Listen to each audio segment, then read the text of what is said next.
The rain was coming down in sheets when I saw her, standing on the shoulder of Route 9 with one heel in her hand and her white dress absolutely destroyed, soaked through, clinging to every curve. The veil ripped halfway off and trailing behind her like a ghost she couldn't shake. I almost didn't stop. It was 11:30 at night. I had a 3-hour drive ahead of me, and I'd already made the mistake once of picking up a hitchhiker outside of Reno who turned out to be completely unhinged. But something about the way she was standing there, not waving, not crying, not panicking, just standing, staring at nothing. Like the rain was the most appropriate thing that had ever happened to her, I hit my brakes without thinking. I rolled the window down. "You need a ride?" She turned and looked at me, and that was the first moment I understood how a single look from another person can rearrange something fundamental inside of you. She was beautiful in the kind of way that made you feel like you'd been punched, not delicately beautiful, not the rehearsed kind, but the kind that catches you off guard because it lives in the wrong places. Not the symmetry of her face, though that was there too. It was the way her jaw was set, like she'd already made a decision the rest of the world hadn't caught up to yet. It was the mascara she hadn't bothered to wipe, running in 2 perfect dark lines down her cheeks.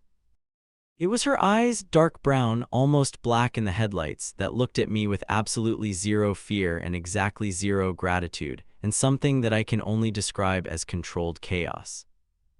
"Depends on where you're going," she said. "North." She considered this for exactly 1 second, then she opened my passenger door and got in. She was soaked. The leather seat darkened immediately under her. She held the one heel in her lap like a weapon and looked straight through the windshield. And I pulled back onto the road without asking a single question because something in the atmosphere told me that was the correct thing to do.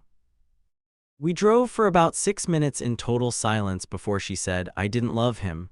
"Okay," I said. "I knew it 2 years ago. I stayed anyway." She paused. "That makes me an idiot, or human," I said.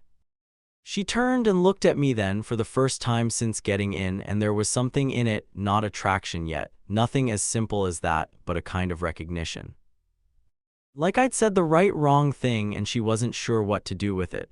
"Lena," she said. "Marcus," I said. "Marcus." She said my name like she was testing its weight.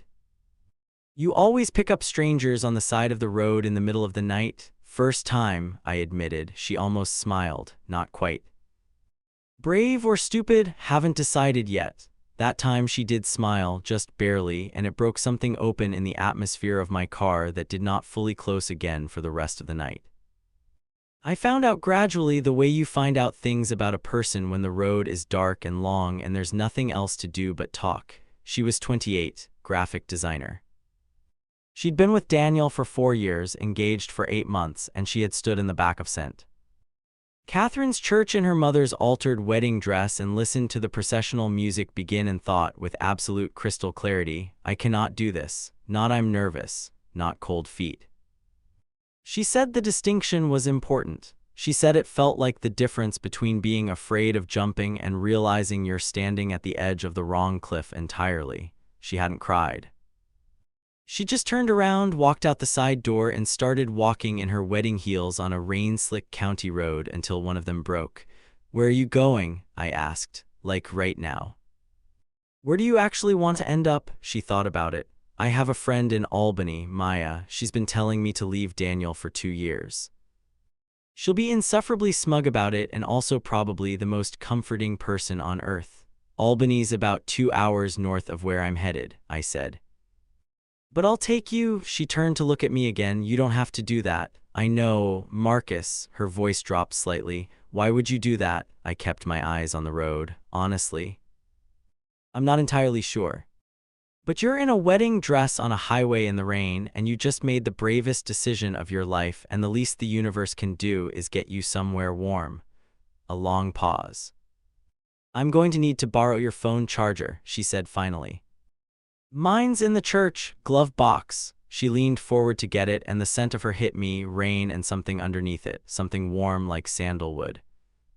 Like a candle someone had just blown out. It was brief and involuntary, and I filed it away in a place in my mind that I told myself I would not revisit. I was lying, of course. "She called Maya." who answered on the second ring and said approximately 47 words in rapid-fire succession that I couldn't make out, but whose emotional temperature was exactly what Lena had predicted. 2 parts shock, 1 part vindication, 3 parts ferocious love. Lena talked quietly for a few minutes, confirmed she was coming, hung up, and curled her bare feet up onto my seat in a way that felt absurdly intimate for a person I'd known for 30 minutes. She said to tell you thank you, Lena told me. She doesn't know me. She knows you stopped. She paused. She said that's enough. We drove. The rain eased. The radio played something low and unhurried, and Lena reached over without asking and turned it up slightly, and I found that I didn't mind at all. By the time we hit the bypass outside of Cooperstone, she'd told me about her job, her terrible apartment. The dog she'd adopted 6 months ago named Rutherford, who was apparently staying with her sister during the wedding weekend and who would be, she said, the primary relationship of my life going forward. I told her about the consulting job in Saratoga I was driving home from, the late meeting that had kept me on the road at midnight. The fact that I'd been living alone in a house that was too large for one person for going on 2 years. Divorced, she asked. No, she left before we got there, which was ultimately the correct outcome. How long ago? About 18 months, she looked at me steadily. The passing headlights moved across her face in intervals, light, shadow, light. You seem okay, she said. Most men aren't at 18 months. I had a good therapist, I said. And a very patient best friend. What's his name? Her name is Diane, and she's currently furious at me for not texting her that I left Saratoga. Lena reached for my phone in the cup holder. Should I? Absolutely not. She put it back. She was grinning now properly, and the effect of it was something I genuinely was not prepared for. It rerouted something in my chest. I looked back at the road. We got off at a rest stop just past Cobleskill because Lena needed to use the restroom and I needed, very specifically, 2 minutes of not being in an enclosed space with her scent and her bare feet and that grin. I stood outside in the parking lot in the cooling, rain-washed air and had a brief and ruthless conversation with myself about the fact that I was developing an extremely ill-timed and wildly inconvenient attraction to a woman who had left her own wedding approximately 2 hours ago, which was perhaps the most spectacularly bad timing the universe had ever arranged. I was mid-conclusion when the door opened and she came out, and she'd done something. She'd taken the veil off entirely and twisted her wet hair up into something loose and unfinished. And she'd wiped the mascara away so her face was clean, and she looked so entirely unlike a bride and so entirely like herself that the breath left my body for a second. She caught me looking. What? She said. Nothing, I said. You look. I stopped. I look like what? I made myself finish it. Like you. Something shifted in her expression. Quick, controlled, but I caught it. We should keep driving, she said. Yeah, I said. We kept driving. An hour outside of Albany, the silence changed quality. It became the kind of silence that has weight to it, that isn't empty but full, pressing, that hums with everything two people aren't saying. The radio had drifted into some late-night jazz station, and neither of us changed it. Lena had the blanket I kept in my backseat wrapped around her shoulders because the wet dress was cold and she'd pushed it down slightly. And I was making a very disciplined effort to keep my eyes on the road. Can I ask you something? She said. Sure, and you'll answer honestly. I'll try. What were you thinking about? She said slowly. In that parking lot before I came out. I waited a beat. What makes you think I was thinking about anything specific? Because when I came out you looked at me like, she paused. You looked at me like you had to make a decision about something. I tightened my grip on the wheel. That's observant. I'm an observant person, she said simply. Marcus, Lena, tell me, you left your wedding 2 hours ago. I know that. It would be, I searched for the word, inappropriate for me to tell you what I was thinking about. The silence stretched. Then she said very quietly, inappropriate is not the same as wrong. That landed in the center of my chest like something physical. No, I agreed after a moment. It's not. She didn't push. She turned and looked out at the dark road, and I could see her profile, the clean line of her jaw, the curve of her mouth, and the jazz played on, and I thought, very clearly, I am in serious trouble. We got to Albany at 2 in the morning. Maya lived in a third-floor walk-up in a brownstone near Washington Park, and she was waiting in the doorway in pajamas and a cardigan when we pulled up, and she came down the steps immediately. She hugged Lena for a long time without saying anything, which told me everything I needed to know about who she was, and then she looked over Lena's shoulder at me, where I was standing beside the car. "You're Marcus," she said. "Yeah, you drove 2 hours out of your way." "It wasn't, don't tell me it was nothing," she said firmly. "It wasn't nothing." She looked at me with the kind of clear-eyed assessment that is the exclusive property of very good friends and experienced therapists. "Come upstairs. I have wine and I have pasta and it's 2 in the morning, so none of us are going anywhere." "I really should, Marcus." Lena's voice. I looked at her. She was watching me with that steady, dark-eyed gaze, the blanket still around her shoulders. "Stay." It wasn't a command, it wasn't quite a request either. It was something between the two, an open door that she was holding without forcing me through. I stayed. Maya's apartment was warm and cluttered in a way that felt deliberately lived in, plants everywhere, stacks of books on every surface. A cat named Ptolemy who regarded me with profound suspicion from the top of the refrigerator. She put pasta on and opened red wine, and the three of us sat at her small kitchen table while Lena slowly, in pieces, told the full version of what had happened. I listened. I watched her hands move when she talked, the way she'd pause mid-sentence to find the exactly right word. The way she'd occasionally catch my eye across the table as if checking that I was still there, as if my presence had become, over the course of 3 hours in a car, something she was using to orient herself. I didn't know what to do with that. I drank my wine carefully. Maya watched both of us with the expression of a woman filing things away. At some point after midnight, 3-something, the clock on the wall insisting on it, Maya said she was going to bed and pointed me at the couch and disappeared. And it was just Lena and me at the kitchen table with the wine and Ptolemy, now grudgingly asleep near the radiator. "You didn't have to stay," she said. Maya was very persuasive. "Maya wanted to watch what happened," Lena said flatly. "She's not subtle." "What did she want to watch happen?" Lena looked at me. She'd changed into clothes Maya had given her, a worn Columbia sweatshirt and soft gray pants, and her hair was loose now, dry and slightly wild. And she looked rested in a way that had nothing to do with sleep and everything to do with relief. Like she'd set something down that she'd been carrying for years. "You're a stranger," she said slowly. "You got into my car." "I know." She turned her wine glass. "I keep thinking about what you said, that I made the bravest decision of my life." She paused. "Nobody said that to me. Everyone else is either horrified or doing this performative understanding thing where they're secretly horrified." "I'm not horrified," I said. "Why not?" "Because I've watched someone stay in the wrong thing," I said. "It doesn't look like cowardice from the outside, it looks like loyalty and patience and effort.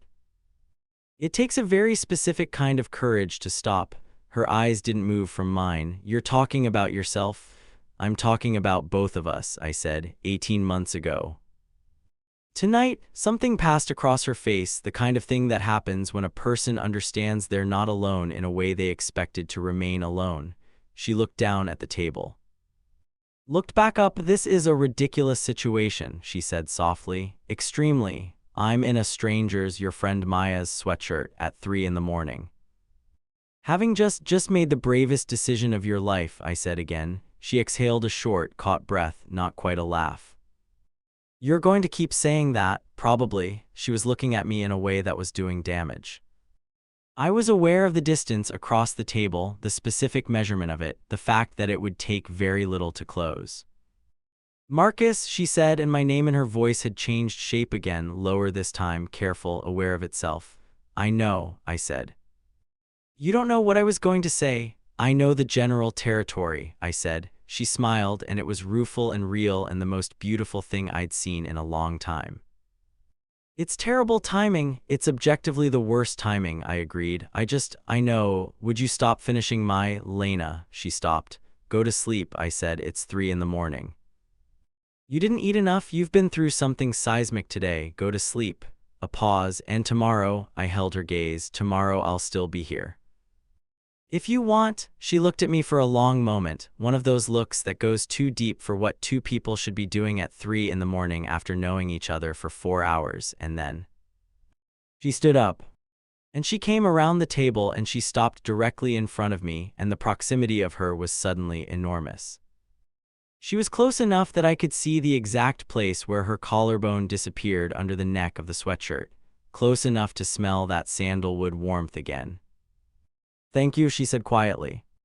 "For stopping, you're welcome." She leaned down very slightly and pressed her lips to my cheek, not quite at the corner of my mouth but not far from it, and the contact lasted half a second longer than a polite "thank you," and I sat absolutely still and kept my hands where they were on the table, because if I moved them, I was not entirely sure I would stop.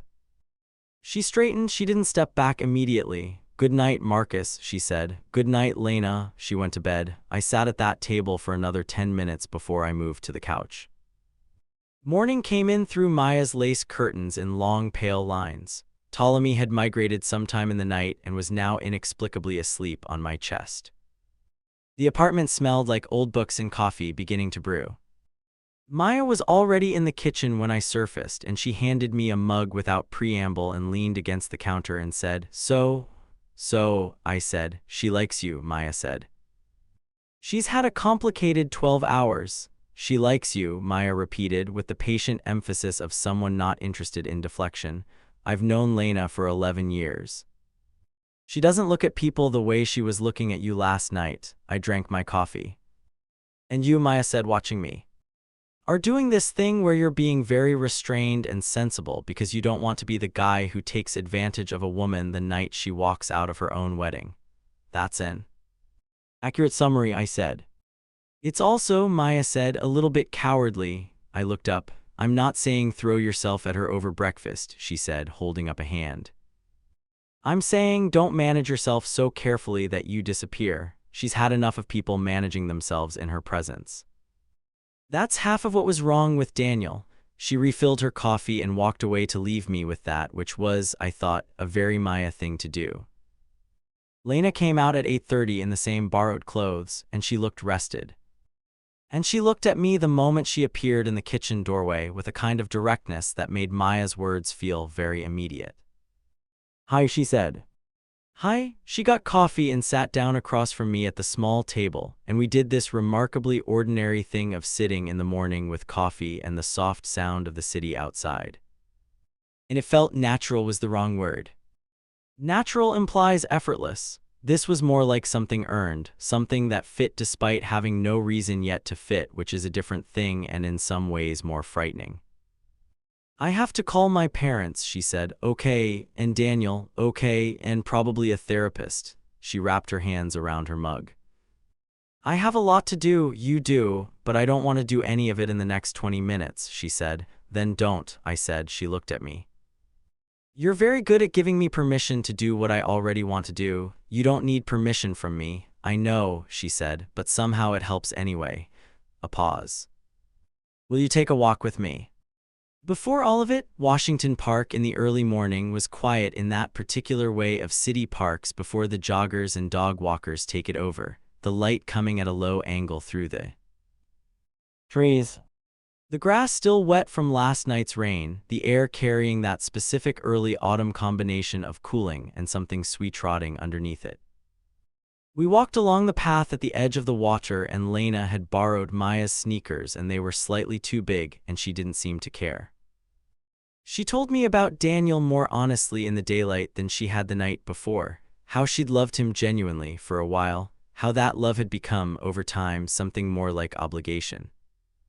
How she'd looked at him across dinner tables and felt not unhappy but absent, like she'd vacated herself to make the relationship easier to maintain.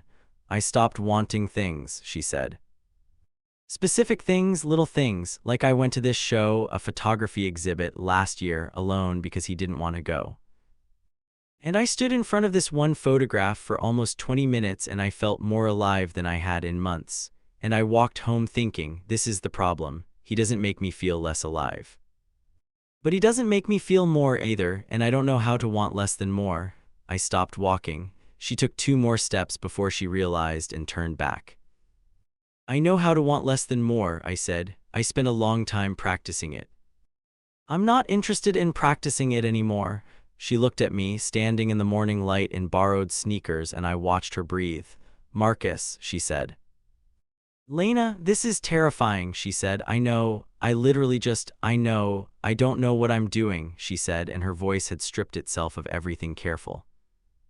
I don't know what comes next, and I don't have a plan, and I'm standing in a park in Albany in someone else's shoes, and she stopped. Keep what?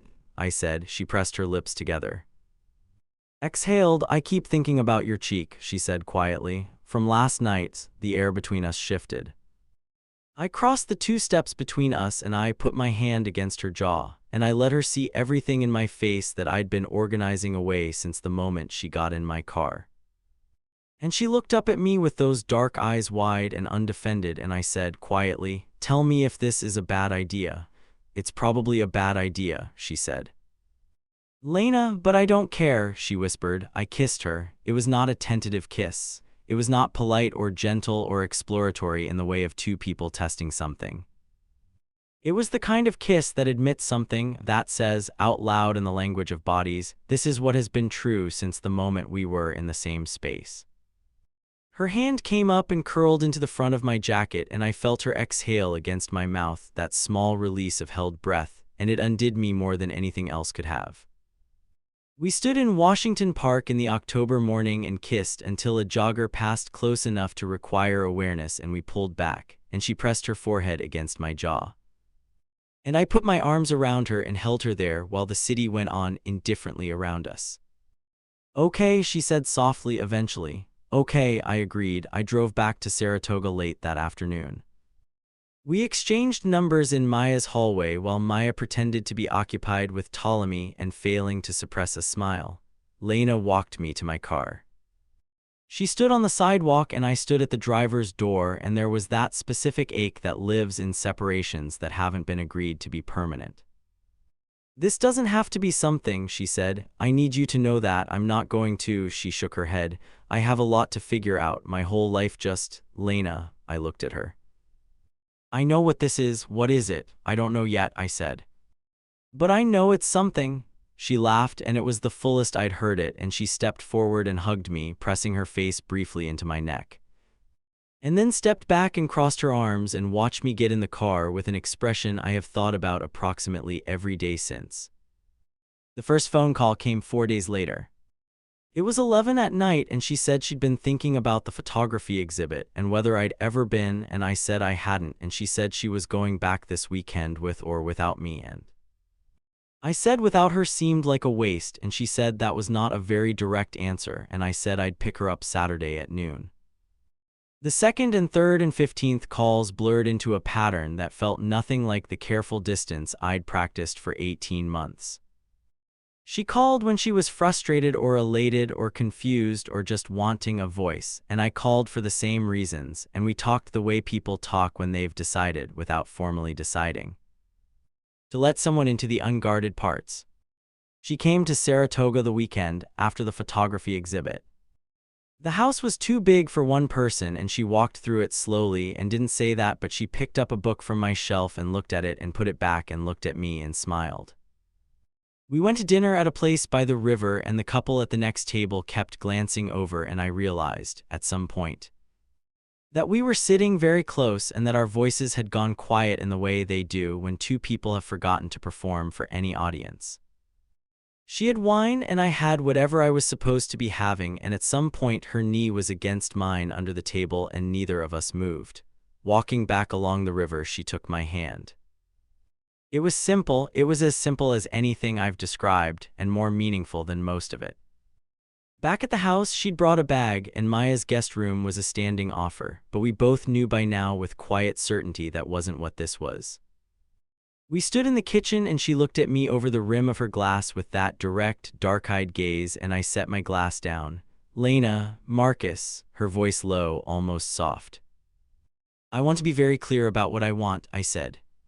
"Because I think clarity is, I think we've both been in situations where things were unclear, and it was..." "Marcus," she said with immense patience. "Yeah, I know what you want," she said. It's what I want. The distance between us disappeared. I remember, her hands cold from the wine glass at the back of my neck. The specific sound of her exhale when I pressed her gently against the kitchen counter. The slow and very deliberate undoing of certainty.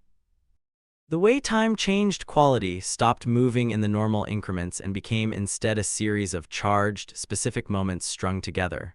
The warm light in the hallway. Her voice very quiet, saying my name like it was something she'd decided to keep. Later, much later, she was sitting up in the too large bed with the quilt around her, and I brought 2 glasses of water and she took hers and looked around the room with that direct gaze of hers. Appraising. This house needs a lot of work, she said. I know. The kitchen shelving alone, I know. Do you have any plants? No. That explains something about you, she said. What does it explain? That you're still figuring out what's permanent. She looked at me and her voice was careful but honest. That you've been trying to decide whether to invest. A beat. Have you? She said. In the house, in any of it, she said quietly, in being somewhere. I looked at her in the warm light of the room that was too big for one person. I'm starting to, I said.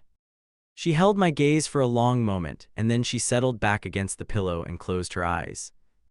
And the specific piece of her expression was something I cataloged in the part of me that had stopped pretending to be casual about any of this.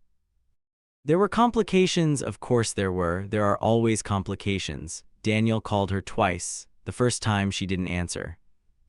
The second time she did, and I left the room because it wasn't mine to be in, and I stood in the kitchen and felt the first real shot of something jealous and irrational move through me like weather. And I was honest with myself that it was there. When she came out 15 minutes later, she looked tired. He's devastated, she said. I know, he's not a bad person. I know that too. It doesn't change anything, she said. I need you to know that it doesn't change anything about this, whatever this is. Whatever this is, I said carefully, has a name if you want to give it one. She looked at me.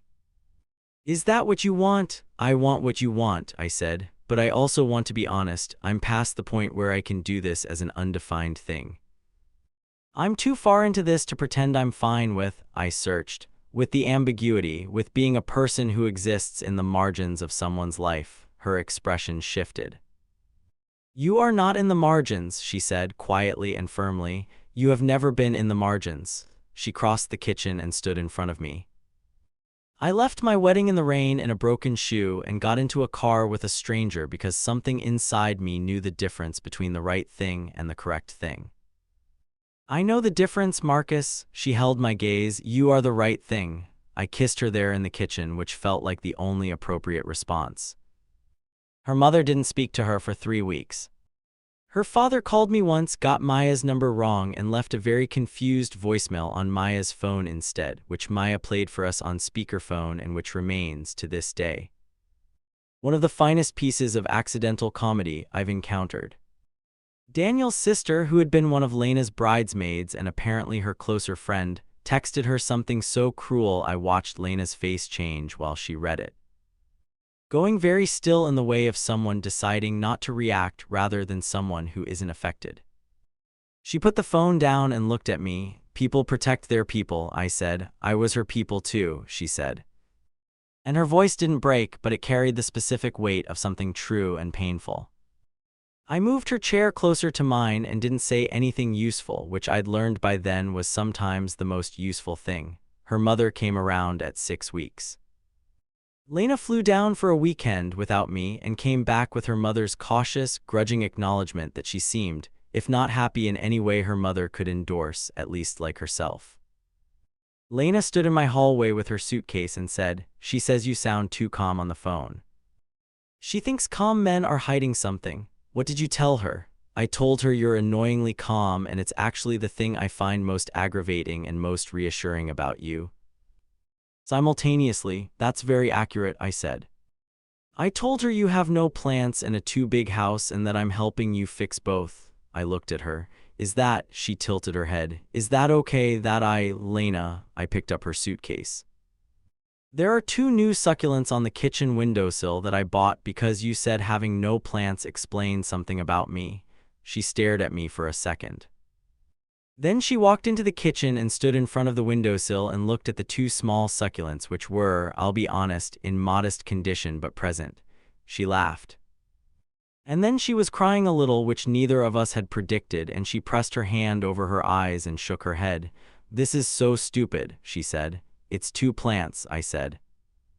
"They're $4 each." "It's not the plants," she said. "I know. It's that you," she took a breath, "it's that you thought about it when I wasn't here. You thought about what I said and she pulled herself together, very Lena, efficient with vulnerability. "Okay, I'm being ridiculous." "You're not," I said. She turned and looked at me, eyes bright, and then she walked directly across the kitchen and kissed me hard. And I pulled her close and her hands went into my hair and we stood there in the kitchen between the succulents and whatever was becoming of us. And I thought, with the kind of clarity I'd been waiting 2 years to feel again, that this was what more felt like. This exactly was what she'd been looking for in that gallery in front of that photograph alone. This was the specific feeling she'd refused to live without. She moved to Saratoga 4 months later, not because I asked her, though I did ask her. Because she'd found a design studio there that wanted her portfolio, and because, she said, the light in the house in the late afternoon was good for someone who worked with color, and she'd been calculating this for weeks. She brought plants. She brought Rutherford, her dog, who is large and opinionated and has decided he owns the garden. She brought 2 boxes of books that went directly onto my shelves in a way that made the room look finally, startlingly, complete. On the night she moved in, she stood in the kitchen that had become, over months, the room where we were most ourselves, and she looked around at the evidence of 2 lives beginning the complicated work of becoming one, and she said, "I want you to know that I'm terrified of this," I said. "Of needing this," she said, "of needing you, of what it means that I walked out of one life and straight into," she looked at me, "into you. I want you to know that I know how that looks." "How does it look?" "Reckless," she said. I walked to her. I put my hands on either side of her face, and she looked up at me with those dark, undefended eyes. "You stood in a rain-soaked wedding dress on the side of Route 9, I said, "because you knew the difference between what was correct and what was true. You've known that difference your whole life."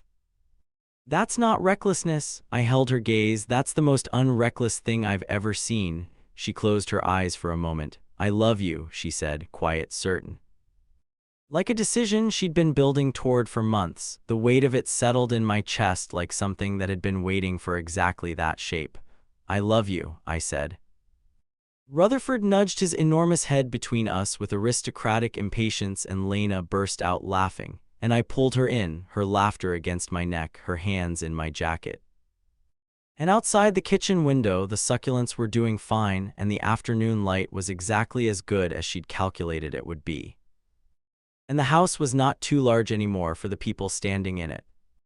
I picked up a stranger on the side of a road in the middle of a rainy October night, and I didn't know what I was doing, and it changed every single thing. Not because love arrived in some tidy, expected form, but because she got in the car anyway, because I drove 2 hours out of my way. Because she stayed and I stayed, and we were both honest about what we wanted even when it was inconvenient and messy and bad-timed and real. Because she brought plants and Rutherford and 2 boxes of books, and I bought 2 succulents before she came back. And neither of us has ever pretended that love is simple, only that it's worth the difficulty.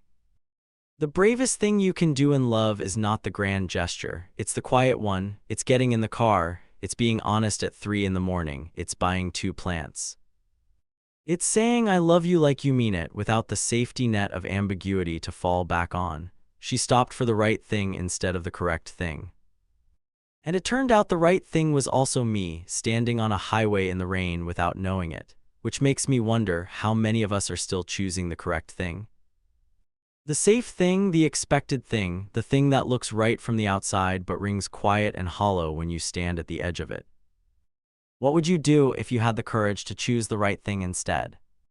If this story moved something in you, that feeling of almost, of recognition, of wanting to be brave enough, hit the like button and leave a comment. Tell me whether you'd get in the car. Tell me whether you already did.